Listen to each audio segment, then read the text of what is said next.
Live now on the Sky News Election Channel. Size of the deficit by $16.5 billion over the first 4 years, and indeed they've had to admit that they would deliver a worse budget bottom line for the next 7 years. And that is after Bill Shorten is claiming a series of budget improvement measures of the government without actually explaining to the Australian people how he would implement them. Bill Shorten today at the press club needs to explain how he plans to implement about $6 billion in gross savings from the superannuation-related budget improvement measures of the government. If he doesn't explain to the Australian people how he proposes to implement his changes to superannuation to achieve $6 billion worth of budget improvements, then obviously people can't trust what he says, and it creates unnecessary uncertainty for people around Australia saving for their retirement. The same in relation to Labor's decision to adopt $1.9 billion worth of savings from the government's efficiency dividend without explaining how Labor would achieve those savings. Labor has said they would not implement our efficiency dividend, but they've claimed the savings. So today at the National Press Club, Bill Shorten will have the opportunity to explain those two specific savings measures and how Labor proposes to implement those two specific areas of policy. Happy to take questions. Is the coalition going to be explaining how it's going to be improving the budget bottom line today when you reveal your costings? We will be releasing our costings later today. Well, the first point to make, of course, is that we delivered our budget on the 3rd of May. And the budget, of course, received the independent tick of approval from the Secretaries of Treasury and Finance in this campaign. The majority of initiatives, the majority of announcements that we've made in this campaign were, of course, already covered in the budget. Now, to the extent that there were additional commitments, modest additional commitments, what our costings will show is that we are able to more than pay for those commitments with additional savings in other parts of the budget. So our announcements later today will show that contrary to Labor, which would deliver bigger deficits, which would threaten our AAA credit rating and hurt the economy and cost jobs, our commitments and the savings measures, the net effect of our commitments and savings measures will be a slight improvement to the budget bottom line over the forward estimates. What should happen if the same-sex marriage plebiscite enabling legislation is blocked? Would the government put it to a parliamentary vote?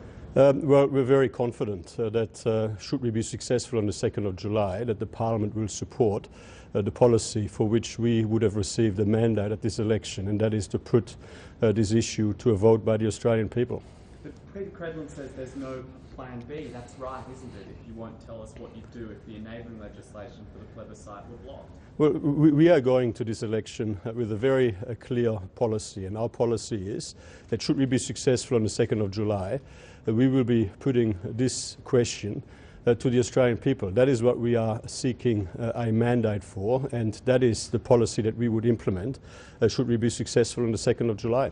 Scott Morrison and Barnaby Joyce this morning both said that they will respect the will of the Australian people if the plebiscite is successful in changing the Marriage Act. Is that your view as well, that you will vote in favour of changing the Marriage Act if the plebiscite is successful? Where have you been? I mean, I've been answering this question for weeks and weeks and weeks. And indeed, what I have said is that my private and personal view is obviously very well known. I support the current definition of marriage, and every time that this issue has come before the Parliament has, of course, reconfirmed the existing definition of marriage. Now, without wanting to preempt the result of a plebiscite, I will respect whatever the result of that plebiscite will be, and I believe that whatever the result of the plebiscite is, will be respected by the Australian Parliament. Are you worried that it appears that going negative actually turns people off the major parties, and pushes them towards minor In this election, and as we get closer to the election on the 2nd of July, it is very important for us to explain the choice that the Australian people face in this election. And it is a choice between a continuation of a stable Turnbull government with a plan for the economy, a plan for jobs and growth, a plan to put the budget on a sustainable foundation for the future, where all of the spending commitments that we have made in health, education, roads, infrastructure are guaranteed within the budget. And on the other hand, the chaos and dysfunction that would come with a Bill Shorten-led Labor-Green Independent alliance, which would deliver bigger deficits, higher taxes, which would lead to weaker growth, fewer jobs, and indeed which would deliver weaker borders. So that is the choice the Australian people face at this election, and between now and the 2nd of July we'll continue to make that case everywhere we can. So you've got no concerns that negative ads about Bill Shorten, about Tony Windsor, or about water protection are actually turning people away from the coalition? We are working very hard to ensure that the Australian people are very clear about the choice they face in this election. The Australian economy is an economy in transition. The Australian economy is an economy which continues to face global economic headwinds, which continues to face the implications of lower global economic growth.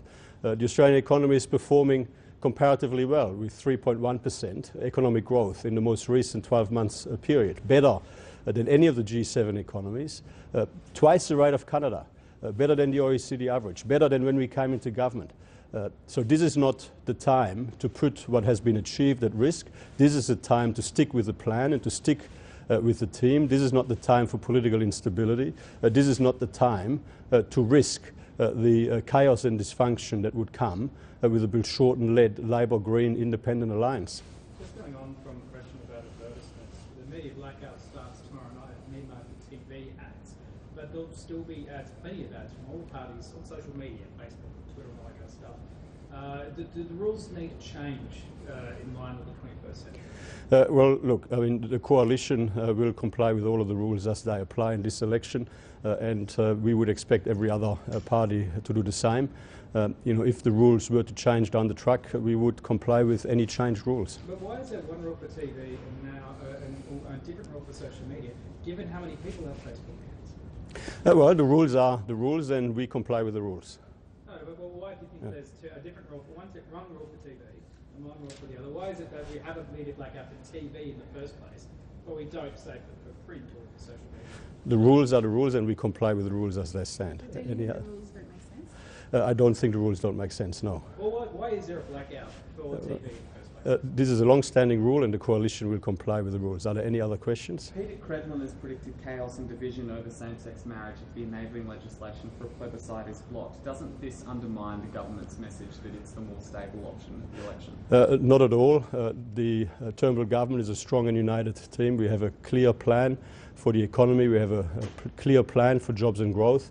We have a clear plan to put the budget on a sustainable foundation for the future. We have a clear plan to ensure that the commitments that we have made in this campaign are funded and guaranteed within our budget. That is in stark contrast with the alternative, which has had to admit that they would deliver bigger deficits, which economists say would threaten our AAA credit rating, which has had to admit that they would increase taxes by more than $100 billion and even so still deliver bigger deficits, which would hurt investment, hurt the economy and cost jobs, and of course which has made unfunded spending promise after unfunded spending promise, which they will not have to which they will not be able to deliver on the other side of the election. And now we have Bill Shorten claiming the savings, banking the savings of the coalition, but rejecting the measures, not telling people how he would achieve savings from superannuation, how he would achieve savings from efficiencies in the public service.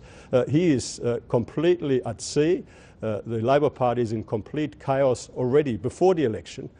How can we trust what they would do after the election if they're not prepared to come clean with the Australian people about how they would achieve certain savings before the election? Wouldn't division on social policy undermine Malcolm Turnbull's ability to deliver that economic plan?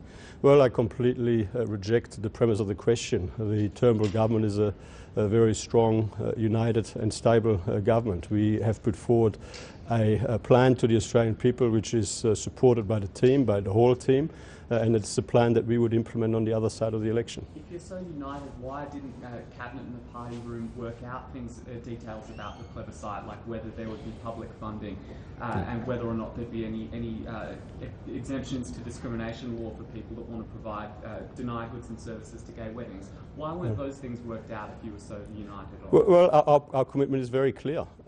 Our commitment is that should we be successful, we will conduct a plebiscite after the election to resolve this issue on a more permanent basis. I mean, as you're aware, this is an issue that has come before the Parliament on a number of occasions. On each occasion, the Parliament has reconfirmed the current definition of marriage. And, obviously, this is going to be, if we are successful on the 2nd of July, this is going to be a matter to be resolved by the Australian people. There is a diversity of views in the Australian community. There's a difference of opinion in the Australian community. There's strongly held views on both sides of the argument.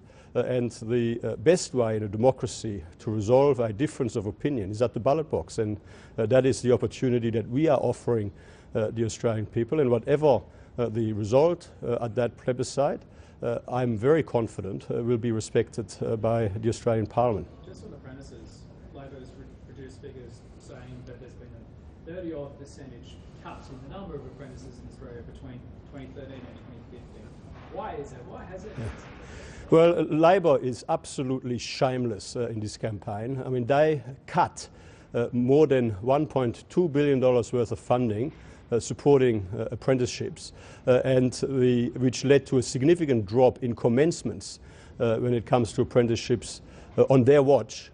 And of course, fast forward 2 or 3 years and the lag effect of the significant drop that occurred on their watch is playing out. Now, we have made significant efforts to turn that situation around, and already we can see the green shoots of increases in commencements of apprenticeships across a whole range of areas. And of course, our youth path program is another approach where we are working very hard to encourage and help more young people into the jobs market.